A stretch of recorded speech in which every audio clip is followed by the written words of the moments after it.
Alam niyo, for 300 years, the whole of Israel was a slave to Egypt. And since he is part of royalty, bumaba siya doon, tinignan niya yung mga Jews. Okay? So minamaltreat niya yung isang Egyptian. Nakialam siya ngayon doon, napatay niya yung Egyptian.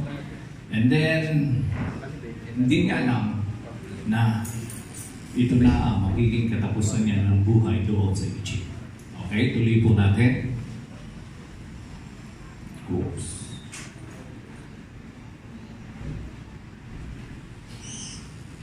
Okay, balikan po natin. Moses assumed his fellow Israelites would realize that God had sent him to rescue them. So, ang palagay ng mga Israelites, pinadala si Moses para iligtas sila. But they did not. The next day, he visited them again and saw two men of Israel fighting. He tried to be a peacemaker. Man, he said, "You are brothers. Why are you fighting each other?" But the man in the wrong pushed Moses aside. "Who made you a ruler and judge over us?" Okay, so, may dalawang nag-aaway, sabi sa kanya, "Huwag makialam. Sino ka ba para maghusga sa amin?" Okay? So he asked, "Are you going to kill me as you killed that Egyptian yesterday?" Papatayin mo rin ba kami katulad nung pagpatay mo doon sa isang Egyptian na pinatay mo kahapon? Okay? When Moses heard that, he fled the country and lived as a foreigner in the land of Midian. Okay, so nakita niyo yung switch, ha? Ganda na buhay niya for 40 years and now suddenly, here he is. He's going to escape from the land of Egypt. Biglang nabago yung buhay niya. That was the turn. That was the twist. Okay.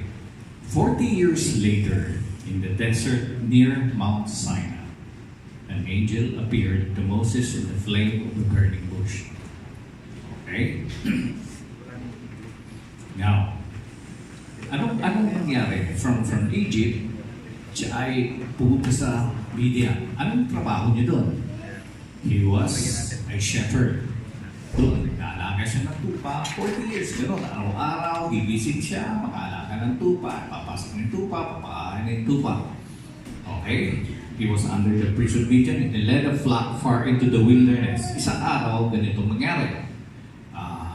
Tinala niya doon yung kanyang mga tupa sa isang wilderness doon sa parang. Oops. Okay, one day Moses was tending the flock of his father-in-law, Jethro, the priest of Midian. He led the flock far into the wilderness and came to Sinai, the mountain of God. Okay. Ito yung nangyari sa kanya. One day, akala mo ordinary, routinary day, biglang merong nangyari. There, the angel of the Lord appeared to him in a blazing fire from the middle of a bush. Moses stared in amazement. Though the bush was engulfed in flames, it didn't burn up. Okay. So, alin dito yung importante? Importante ba dito yung bush? Importante ba dito yung halaman? O importante yung apoy na nandun sa bush? It could be any bush, it could be a plant, it could be a tree. But what is important is the fire within the bush na hindi sinusunog yung bush. Because God is there. God is in the fire.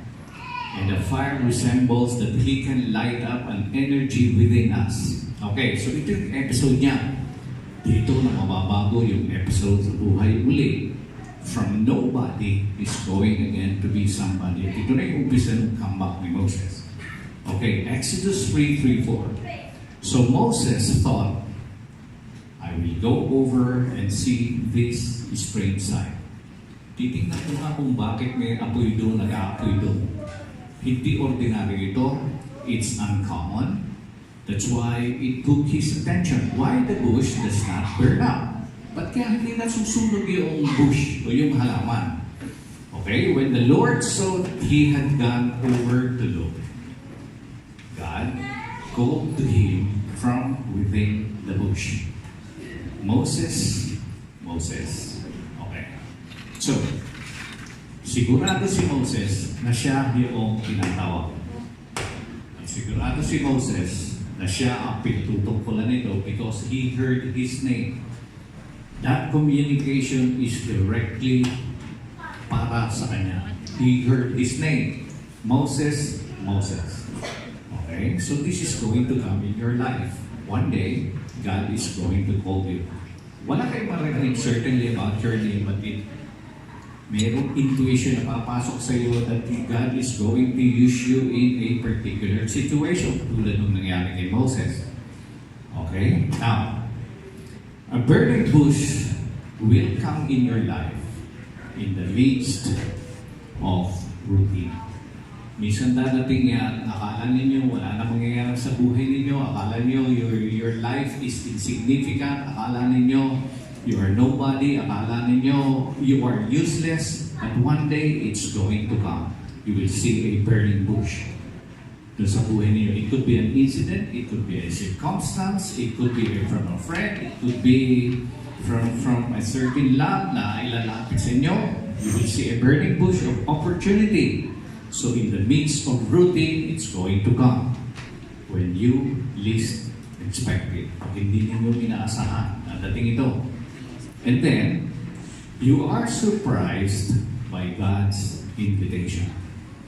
Ayan, dadating ngayon, makikita nyo by an intuition, by a circumstance in life, that God is inviting you to do something. Okay, let's continue. So when the Lord saw Moses coming to take a closer look, God called him from the middle of the bush, Moses, Moses, here I am.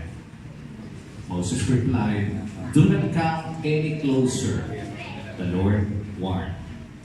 Take off your sandals, for you are standing on holy ground. Okay? Dito makikita niyo the presence of a holy being. Hindi ito ordinaryong kausap niya. This is not an angel. This is the Lord Himself talking to Moses. Pero ano kaya? Tanggapin kaya agad ni Moses yung imbitasyon ng Panginoon? Although God said, here I am. So, there are 4 questions actually na isinagot ni Moses sa ating Diyos. There are 4 questions. When God turns setbacks into comebacks, merong mga doubts, merong mga fears na papasok sa inyo. Tatanggapin nyo ba ito? Makikipag-deal ba readily kayo sa Diyos? O marami kayong mga hang-ups? O marami kayong reservations? Marami kayong fears? Marami kayong questions before you accept His invitation? Okay. So the first question ni Moses sa Diyos is, who am I? Diyos ko, bakit ako? Sino ako para tawagin mo? Sino ako para gamitin mo? Why are you calling me for this mission? So he was speaking about his incapacity, his inability. Sino ba ako? I'm nobody. I just came from Egypt 40 years. Pero nawala na ako. I became a nobody for 40 years in the land of Midian. I was just a sheep herder. Ako'y taga-alaga lang ng tupa. Bakit ako? Who am I? So it's a question of doubt. But Moses protested to God. Ito yung protesta niya. This is a protest. Who am I to appear before Pharaoh? Yun ang mission niya. Punta ka sa Pharaoh. May pagkagawa ko sa iyo because you're going to ask the Pharaoh na payagan ng lumabas lahat ng Israelites and get them out of slavery. They were already suffering and I heard their prayers. Kailangan mo nang ilabas. This is a very tall order para kay Moses. Masyadong pataas yung mo, haharap ka sa Pharaoh and you will make this request. Alam na hindi papaya. Who am I to lead the people of Israel out of Egypt? Okay, ano kaya sagot ng Diyos sa kanya? God answered, I will be with you. Okay. Pansinin niyo, yung sagot ng Diyos, He is focused on His being God. Siya. Hindi sa kapasidad ni Moses, hindi sa ability ni Moses. Hindi niya sinabi, oh Moses, ito ang credentials mo. You were once a royalty. You grew up in the house of Pharaoh. Marami kang education. Mas magaling ka kaysa lahat. You are well educated. Pero hindi yun sinabi ng Diyos. Not Moses' qualification. But God focused on I. Ako, bilang Diyos, I will be with you. Okay. So, God's answer, ano? I will be with you. Ako ang kasama mo. So you need not worry about facing the Pharaoh. Okay. Now, in 2 Corinthians 3:5-6, it says, not that we are competent in ourselves to claim anything for ourselves. Yung sumulat nito, Paul, is one of the greatest leaders of the early church. Marami siyang tinatang na mga simbahan noon. As a matter of fact, he led the Christian Revolution. Okay? Pero hindi niya inaako yung galing niya for his successes. Sabi niya, we are competent in ourselves to claim anything for ourselves, but our competence comes from God. So let us not forget this. Our competence comes from God. Okay. The next question. Question of doubt. Who are you? Sino ba ako? Ay, duda ako sa sarili ko, pero sino ba itong kausap ko? Alam kong Diyos ka, pero sino ka ba talaga? Okay? But Moses protested. Another protest ito If I go to the people of Israel and tell them, the God of your ancestors has sent me to you, they will ask me, what is His name? Okay, sabi ko, paano manapak ko sa ating mga tao? Tatanungin nila, ano daw ang pangalan ng nakausap mo? May duda sila, malamang magduda po sila. But Moses protested, if I go to the people of Israel and tell them, the God of your ancestors has sent me to you, they will ask me, what is His name? So, yung takot niya patuloy pa rin. That's why he was asking, who are you? Anong isasagot ko sa mga tao na magtatanong sa akin? Sino nga ba? Talaga bang umapir sa akin ng Diyos? Talaga ba nakipag-usap sa akin? What is my credibility in answering the people of Israel? Then what should I tell them? Anong isasagot ko? God replied to Moses, I am who I am. Ako na nga, kung sino man ako. Okay, I am who I am.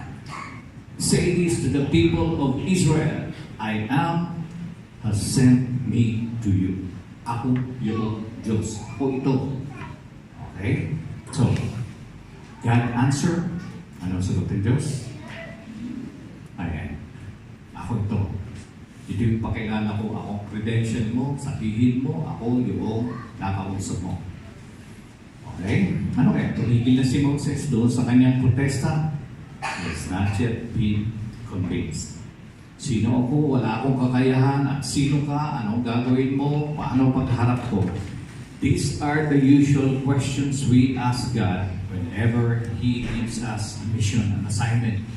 Minsan duda tayo sa sarili, duda tayo sa Kanya. Kahit anong revelation ang binigay natin niya sa atin, we still doubt Him.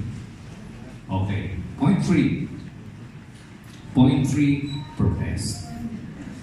What about them? Okay, them is not a shortcut for Democrats. It's them, sila. Anong sasabihin nila? Okay? What about them? Anong sasabihin sa akin? Meron ba akong paniwala kaya nila ako? Malamang explain ko sa kanila, I'm here in a mission to save you out of Egypt. This won't happen. This will fail again. Hindi ba baka sabihin sa akin na hindi ba Diyos na nangyari sa akin na ililigtas ko na nga yung mga Israelites pero nakapatay yung mga Egyptian, but it did not work, kaya nga ako na andito sa land of Midian. Okay, so what about these people? Okay, ito yung story, no? But Moses protested again. What if they won't believe me or listen to me? Ano kung hindi sila maniwala o makinig sa akin? What if they say, the Lord never appeared to you? Eh, hindi naman sa iyo nakipag-usap Diyos, pakagawa-gawa mo lang yan. That's a fake news. Then the Lord asked him, What is that in your hand? Okay. Anong isinagot ng Diyos sa kanya? Itinuro, ano ang hawak mo? This is how God answered him. Ano ang hawak mo sa iyong kamay? Sagot ni Moses, a shepherd's staff. May hawak ako na staff, isang baston, mahaba. Okay? So ano kaya connection ng baston at bakit yun ang ginamit ng Diyos? Okay? God's answer, what's in your hand? Anong connection nito? Bakit yun ang isasagot mo doon sa kanila ng mga magtatanong, what's in your hand? God will demonstrate something here. Okay? Now, balikan pala natin. Iniutos ng Diyos, bitawan mo yung staff, and then the staff was turned into a snake. Ibig sabihin lang nito, every time that God calls you on a mission, bitawan mo lahat na hawak mo, your abilities, your talent, your insecurities, and turn it over to the Lord. He is going to create and He's going to give power on you. Bitawan mo lang and give it to the Lord. Katulad nung ipinakita sa Kanya. That staff was turned into a snake. Tapos pinaput ka ulit and it returned to its former yung bumalik siya sa pagiging staff. So, we release everything to God and God is responsible kung ano ang gagawin niya doon.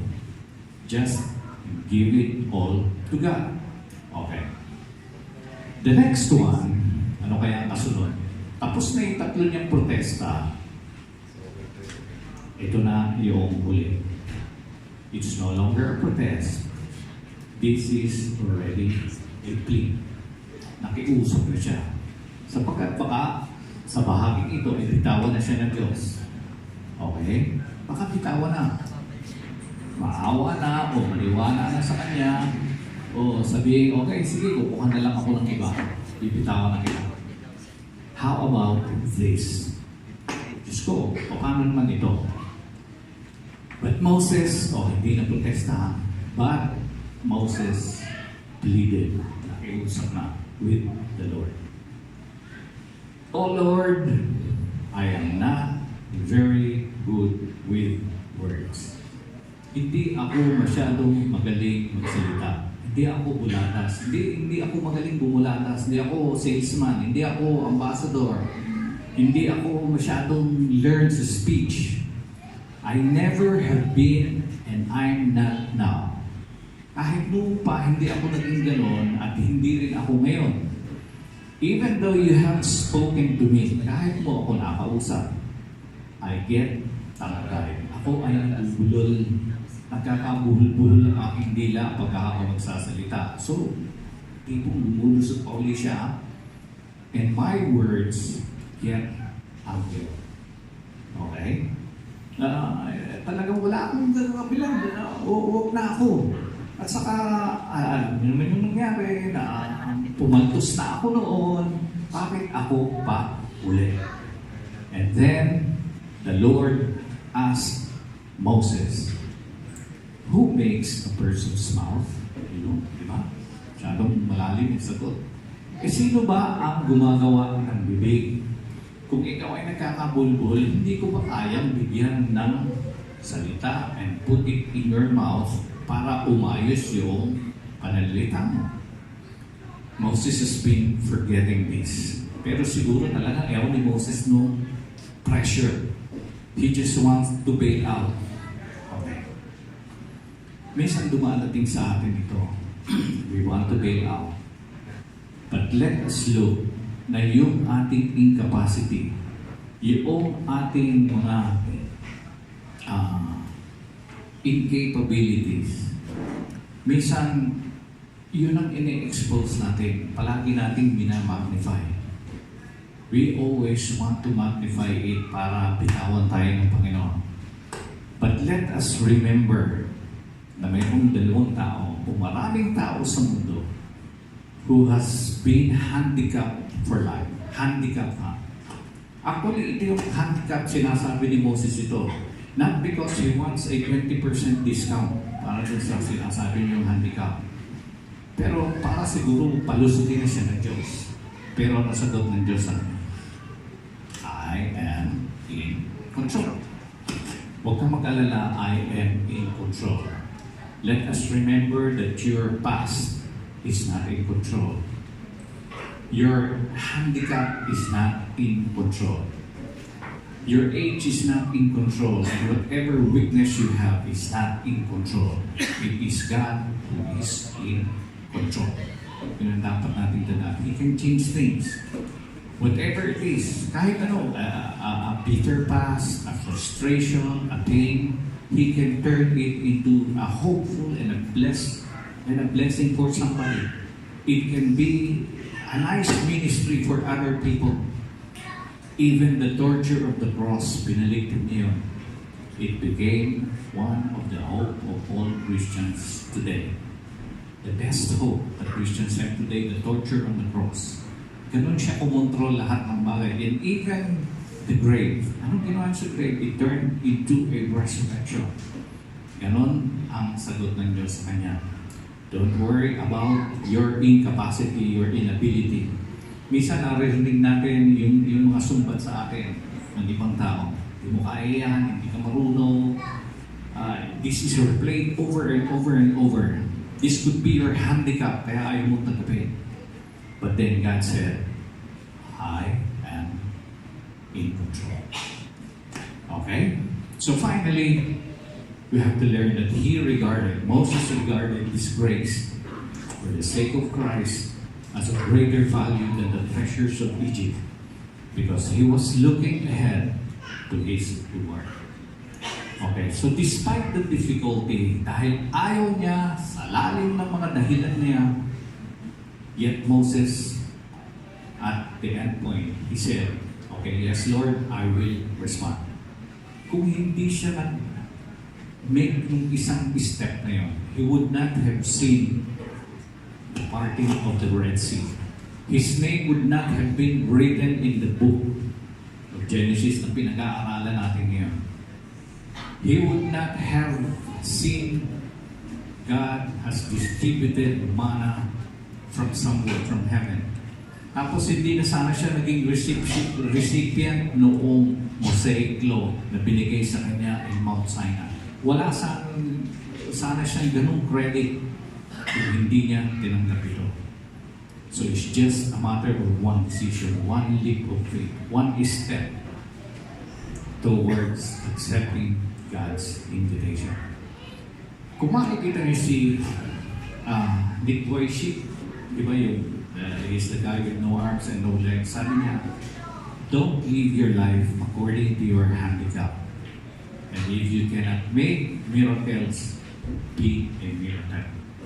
Sabi naman ng Jonah Erickson Tada, siya ay tumalon sa isang ilog, tumama yung ulo niya, nabali, he was